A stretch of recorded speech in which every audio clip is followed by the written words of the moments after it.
Hi, നമ്മൾ അർമേനിയയിൽ പോകുന്നൊരു ട്രിപ്പാണ്. ആക്ച്വലി ഞാൻ ഷോർട്സ് ഇട്ടിട്ടുണ്ടായിരുന്നു. അപ്പോൾ അതിന് ചോദിച്ച് വീഡിയോ ഇടാതെ നമ്മൾ എയർപോർട്ടിൽ നമ്മൾ ഫ്രണ്ട്സും എല്ലാവരും കൂടെ ഒരു അർമേനിയൻ ട്രിപ്പാണ് കേട്ടോ. ഫ്ലൈറ്റിൽ നിന്ന് ചെറിയ ഷോർട്സ് എടുത്തിട്ടുണ്ടായിരുന്നു. ഓൾറെഡി മഞ്ഞ് വീഡിയോ ഒക്കെ ഞാൻ എടുത്തിട്ടുണ്ടായിരുന്നു. എന്തോ ഡിലീറ്റായി പോയി തോന്നുന്നു. അപ്പോൾ ഫസ്റ്റ് ഡേ നമ്മൾ ഇറങ്ങിയത് അവർ നമ്മളെ കൊണ്ടുപോയത് ഒരു സിറ്റി ടൂർ എന്ന് പറഞ്ഞിട്ടൊരു പ്ലേസിലോട്ടായിരുന്നു. അന്ന് കുറച്ച് നമ്മൾ താമസിക്കുന്ന അവിടെ കുറച്ചേ ഉള്ളൂ. അപ്പോൾ ഇങ്ങനെ കുറേ സാധനങ്ങൾ മാർക്കറ്റിൽ വാങ്ങാവുന്നത് കുറേ ഐറ്റംസുകൾ അവിടെ വെച്ചിട്ടുണ്ട് കേട്ടോ. ബാർഗെയിൻ ചെയ്ത് വാങ്ങൽ തന്നെയാണ്. കാരണം എല്ലാത്തിനും ഇച്ചിരി കൂടുതലാണ് പ്രൈസ് അവർ പറയുക. അപ്പം നമ്മൾ ബാർഗെയിൻ ചെയ്ത് വാങ്ങാം, ആവശ്യമുണ്ടെങ്കിൽ വാങ്ങാം. ഇപ്പം നമ്മളവിടെ നിന്ന് ആകെ ഒന്നും വാങ്ങിയില്ല. നമ്മളൊരു മാഗ്നറ്റിൻ്റെ 2-3 ഐറ്റംസ് അങ്ങനെ പർച്ചേസ് ചെയ്തതേ ഉള്ളൂ കേട്ടോ. പിന്നെ നല്ല തണുപ്പായിരുന്നു. ഡിസംബറിലായിരുന്നു പോയിട്ടുണ്ടായിരുന്നത്. നല്ല തണുപ്പെന്ന് പറഞ്ഞാൽ ഒരു രക്ഷയില്ലാതെ തണുപ്പായിരുന്നു. നല്ല രസമായിരുന്നു. പക്ഷേ ആ തണുപ്പിൽ നമുക്ക് കൈക്ക് അങ്ങ് മരവിച്ച് പോകുന്നൊരു ഫീലായിരുന്നു. പിന്നെ അവിടെ കുറച്ച് നേരം പോയി ഫോട്ടോ ഒക്കെ എടുത്ത് എല്ലാവരും കൂടെ ഒരു 15 മിനിറ്റ് പുള്ളി ടൈം തന്നിട്ടുണ്ടായിരുന്നു. ആ 15 മിനിറ്റ് അവിടെ കറങ്ങി അടിച്ച് എല്ലാവരും ഫോട്ടോ ഒക്കെ എടുത്ത് നല്ല രസമായിരുന്നു. അവിടുത്തെ വൈബ് ഉണ്ടായിരുന്നു. ഞാൻ ആക്ച്വലി ഇത് ഫസ്റ്റ് ടൈമാണ് ഈ വോയിസ് റെക്കോർഡിങ് പറയുമ്പം കുറച്ച് ഡിഫിക്കൽട്ടാണ്. എൻ്റെ വോയിസ് എങ്ങനെയായിരിക്കും എന്താണെന്നും അറിയില്ല. ഇറ്റ്സ് ഓക്കെ, എന്നാലും കുഴപ്പമില്ല എന്ന് പറഞ്ഞിട്ട് ഇടുന്നതാണ് കേട്ടോ. അപ്പോൾ അങ്ങനെ കുറേ ഡ്രോയിങ്സ് അതെല്ലാം ഉണ്ടായിരുന്നു അവിടെ. നല്ല രസമായിരുന്നു കാണാൻ. പിന്നെ എൻ്റെ വീഡിയോ അത്ര പെർഫെക്റ്റും ആയിരിക്കില്ല, എന്തായാലും കുഴപ്പമില്ല. നമ്മളെ സ്റ്റാർട്ടിങ് അല്ലേ, അപ്പോൾ മിസ്റ്റേക്കുകളൊക്കെ ഇങ്ങോട്ട് നോക്കൂ. അപ്പോൾ എല്ലാവരും കൂടെ കുറച്ച് നേരം നടന്ന് ഒരു 15 മിനിറ്റ്. പിന്നെ അതിന് നമ്മൾ പിന്നെ പോയത് അവിടെ തന്നെ ഉള്ളൊരു അടുത്തുള്ളത് തന്നെ ഒരു സ്ഥലത്തിലേക്കായിരുന്നു കേട്ടോ. അതിൻ്റെ പേര് എനിക്ക് ആക്ച്വലി എന്താണ്. അവിടെയും ഇതേപോലെ കുറച്ച് വാക്കിംഗ് സ്പേസും കാര്യങ്ങളൊക്കെ ആയിട്ട് പിള്ളേർക്ക് നടക്കാനും. തണുപ്പായതുകൊണ്ട് എന്താ പറയുക, നമ്മൾ കുറച്ച് നേരം അങ്ങ് നടക്കുമ്പോഴേക്കും കത്തിച്ചു പോകും. തണുത്തിട്ട് എങ്ങനെയെങ്കിലും റൂമിൽ ചെന്നാൽ മതി എന്നൊരു ഫീല് വരും. അത്രയും തണുപ്പായിരുന്നു. പിന്നെ അവിടെ നിന്ന് കുറച്ച് നേരം നടന്ന് പിന്നെ നമ്മൾ ഓപ്പോസിറ്റ് സൈഡ് ഒരു നമ്മളിപ്പോൾ ക്രിസ്മസ് ഒക്കെ ആയതുകൊണ്ട് ക്രിസ്മസ് ട്രീം സെറ്റപ്പും കാര്യങ്ങളും അവിടെ കുറേ പോലീസും ആൾക്കാരും കുട്ടികളും എല്ലാം ഉണ്ടായിരുന്നു. ഇവിടെ റോഡ് ക്രോസിങ് പറഞ്ഞ് ഞാൻ ഭയങ്കര ഡിഫിക്കൽട്ട്. ആരും വണ്ടി നിർത്തി തരുന്നില്ല. നമ്മൾ ഈ വൈറ്റ് വേയിൽ കൂടെ നമ്മൾ പാസേജ് ചെയ്ത് നടക്കുമ്പോൾ നമ്മൾ നോക്കിയും കണ്ട് നടക്കുക, അത്രയും. വണ്ടി എങ്ങനെ നിർത്തി തരുന്നത് ക്ലിയറായിട്ട് ഞാൻ കണ്ടിട്ടുള്ളൂ, എന്നാൽ നിർത്താറില്ല. പിന്നെ അവിടെ നിന്ന് അങ്ങനെ നടന്ന് നമ്മൾ ആ ക്രിസ്മസ് ട്രീൻ്റെ അവിടെ വലിയ ക്രിസ്മസ് ട്രീ കേട്ടോ. നമ്മൾ ഡിസംബർ സമയത്ത് പോയതുകൊണ്ട് ക്രിസ്മസ് അതിൻ്റെ സെലിബ്രേഷനും കാര്യങ്ങളൊക്കെ ആയതുകൊണ്ട് വലിയ ക്രിസ്മസ് ട്രീ, നിറയെ ആൾക്കാരും കുട്ടികളും ഒക്കെ ഉള്ളൊരു പ്ലേസ്, ഇങ്ങനത്തെ ഒരു ഏരിയ. ആ ഏരിയയിൽ കുറേ ഫോട്ടോസ് എടുക്കാൻ ആളുകളൊക്കെ ഉണ്ടാവും. പിന്നെ സാൻഡാസ് ഉണ്ടാവും. സാൻഡാസൊക്കെ ഫോട്ടോ എടുക്കുകയാണെങ്കിൽ നമ്മൾ പൈസ കൊടുക്കണം കേട്ടോ. പുള്ളി ചോദിച്ചു വാങ്ങിച്ചു. ഒരു പിക്ചർ എടുക്കാൻ എത്ര രൂപ എന്നും പറഞ്ഞ് ചോദിച്ചു വാങ്ങിച്ചു.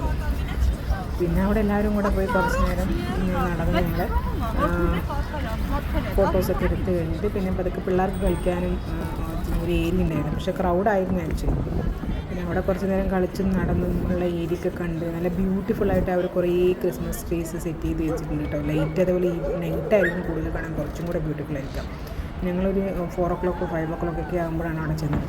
അപ്പോൾ രാത്രിയാകുമ്പോൾ കുറച്ചും കൂടെ ആ ലൈറ്റൊക്കെ ഇട്ട് നല്ല ഭംഗിയായിരിക്കും. ക്രിസ്മസ് ട്രീക്കൊക്കെ ഫുള്ള് ലൈറ്റൊക്കെ ഇട്ട് നല്ല രസമായിരിക്കും. പക്ഷെ രാത്രി പുറത്തിറങ്ങാൻ കഴിയില്ല. -4 ഒക്കെയാണ്. തണുത്ത് കുറച്ച് മരിച്ചു പോകും, അത്രയും തണുപ്പായിരുന്നു. അപ്പോൾ നമ്മൾ രാത്രി മാക്സിമം നമ്മളൊരു 6 o'clock 6:30 7 o'clock നമ്മൾ റൂമിലെത്തും. പിന്നെ നമ്മൾ പുള്ളി വണ്ടി വന്ന് ഒരു സൈഡിൽ പാർക്ക് ചെയ്തിട്ടുണ്ടാവും. പുള്ളിനെ കോൺടാക്ട് ചെയ്യുക. പുള്ളിക്കാണെങ്കിൽ ഇംഗ്ലീഷ് അറിയില്ല. നമ്മൾ ഗൂഗിൾ ട്രാൻസ്ലേറ്റ് വെച്ചിട്ട് സംസാരിക്കുക ചെയ്യേണ്ടതായിരുന്നു. അങ്ങനെ സംസാരിച്ച് നമ്മൾ അടുത്ത ലൊക്കേഷനിലേക്ക് പോയി. 6 o'clock ആകുമ്പോഴത്തേക്കും ക്ലോസ് ചെയ്യും. ഒരു മദർ ഓഫ് അർമേനിയ എന്ന് പറഞ്ഞിട്ട്. അപ്പോൾ അവർ ഒരു ഇതേപോലത്തെ കുറേ പ്രതിമകൾ എല്ലാം ഇങ്ങനത്തെ വലിയ വലിയ സ്റ്റാച്യൂസിൻ്റെ ഫോട്ടോസ് എല്ലാം ഇവിടെ വലിയ മനുഷ്യന്മാരെ നിർത്തിയിട്ട് എന്താണെന്നതിൻ്റെ അറിയത്തില്ല നമുക്കതിനെക്കുറിച്ചിട്ടോ. ഇതിനെക്കുറിച്ച് അന്വേഷിച്ച് നമ്മൾ കണ്ടുപിടിക്കണം. അപ്പോൾ മദർ ഓഫ് അർമേനിയ എന്ന് പറഞ്ഞ സ്പേസിലേക്ക് നമ്മളവർ കൊണ്ടുപോയി. അവിടെ പക്ഷേ അതിൻ്റെ ഉള്ളിൽ ഓപ്പൺ അല്ല, കാരണം 6 o'clock ആകുമ്പോഴേക്കും ക്ലോസ് ചെയ്യും. അപ്പോൾ നമ്മൾ പറഞ്ഞു ഓക്കെ, നോ പ്രോബ്ലം, നമ്മൾ ജസ്റ്റ് ഒന്ന് ഇറക്കി വിട്ടാൽ മതി. നമ്മൾ ഫോട്ടോ ഒക്കെ എടുത്ത് നമ്മൾ അതിൻ്റെ ഫ്രണ്ടിൽ പോയിട്ട് നിന്നിട്ട് വരാം. അകത്ത് പോകാൻ പറ്റിയില്ലെങ്കിൽ ഇപ്പോൾ നാളെ വേറെ ലൊക്കേഷനിലേക്കാണ് നമ്മൾ പോകുന്നുണ്ടായിരുന്നത്. അപ്പോൾ ഈ ലൊക്കേഷൻ നമുക്ക് പിന്നെ അല്ലെങ്കിൽ മിസ്സായിപ്പോവും, കാണാൻ പറ്റത്തില്ല. അങ്ങനെ എല്ലാവരും കൂടെ അവിടെ ചെന്ന് പോകുമ്പോൾ ഏകദേശം സൺസെറ്റിൻ്റെ സമയമായി. 6 o'clock ആയി, സമയം ഇരുട്ടാകാറായി. പിന്നെ ആരും അവിടെ ഉണ്ടായിരുന്നില്ല, കാരണം ക്ലോസ് ചെയ്തില്ലോ, കുറച്ച് പേര് മാത്രം. അപ്പോൾ ഞങ്ങളിങ്ങനെ കുറച്ച് നേരം അവിടെ പിന്നെ ഒരു ഫയറിൻ്റെ ഇതുപോലത്തെ ഒരു പ്ലേസ് ഉണ്ട്. അവിടെ ഇങ്ങനെ തീ കത്തിക്കൊണ്ടേയിരിക്കും. തണുപ്പത്തായത് കൊണ്ടാണോ എന്നറിയില്ല. വലിയ രൂപം കേട്ടോ ഇത്. നമ്മളിവിടെ ഇത് എനിക്ക് വീഡിയോയിൽ ഇത് ഇവിടെ നമ്മൾ ലോങ്ങിൽ നോക്കുമ്പോൾ വലിയൊരു പ്രതിമയാണ് അത്. മദർ ഓഫ് അർമേനിയ ഇതാണ് അവരുടെ മദർ ഓഫ് അർമേനിയ എന്നാണ് അവർ പറയണത്. ഇപ്പോൾ കണ്ടില്ലേ തീ, ആ ഫയർ ഇങ്ങനെ എപ്പോഴും കത്തിക്കൊണ്ടിരിക്കും അത്രേ. അത് കിടത്തില്ല എന്നാണ് പറയുന്നത്, എപ്പോഴും കത്തിക്കൊണ്ടിരിക്കും. പിന്നെ അതിൻ്റെ ഇടയിൽ റീൽ ചെയ്യാൻ നോക്കി, അത് പരാജയമായി പോയി. അപ്പോൾ ജസ്റ്റ് ഒന്ന് ഓടിയെടുത്ത് ഫോട്ടോ എടുത്തു എന്നേ ഉള്ളൂ. കാണുമ്പോൾ രസമല്ലേ ഇത്. പിന്നെ അതേപോലെ തന്നെ അവിടെ തന്നെ ഒരു പാസേജ് ഏരിയ ഉണ്ട്, കുറച്ച് വാക്ക് ചെയ്യാനായിട്ട്. നല്ല ബ്യൂട്ടിഫുൾ ആയിട്ടുള്ളൊരു ഏരിയ ആയിരുന്നു കേട്ടോ. കാം ആൻഡ് ക്വയറ്റായിരുന്നു, കാണാനും നല്ല രസമുണ്ടായിരുന്നു. എൻ്റെ സെക്കൻഡ് പാർട്ടാണ് കേട്ടോ. ഇതും പരാജയമായി പോയി. കറക്റ്റ് ഇതിലേക്ക് എടുക്കാൻ പറ്റിയില്ല. അങ്ങനെ എല്ലാവരും കൂടെ നിന്ന് ലാസ്റ്റ് അവിടെ നിന്ന് ഏകദേശം 6 മണിയൊക്കെ കഴിഞ്ഞപ്പോൾ ഞങ്ങളെല്ലാവരും അവിടെ നിന്ന് വൈൻഡപ്പ് ചെയ്ത് ഞങ്ങൾ പിക്ക് ചെയ്യാൻ വീണ്ടും അയാൾ വന്നു കേട്ടോ. പുള്ളിക്ക് ഇംഗ്ലീഷ് അറിയില്ല, നമ്മൾ ഭയങ്കര ബുദ്ധിമുട്ടായിരുന്നു പുള്ളി സംസാരിക്കുമ്പോഴൊക്കെ. പിന്നെ ഗൂഗിൾ ട്രാൻസ്ലേഷൻ ഉള്ളത് കൊണ്ട് തന്നെ അയാൾ അവരുടെ ലാംഗ്വേജിൽ പറയും, നമ്മളതിനെ ഇംഗ്ലീഷിലേക്ക് കൺവേർട്ട് ചെയ്യും. അങ്ങനെയൊക്കെയാണ്. Thank you so much.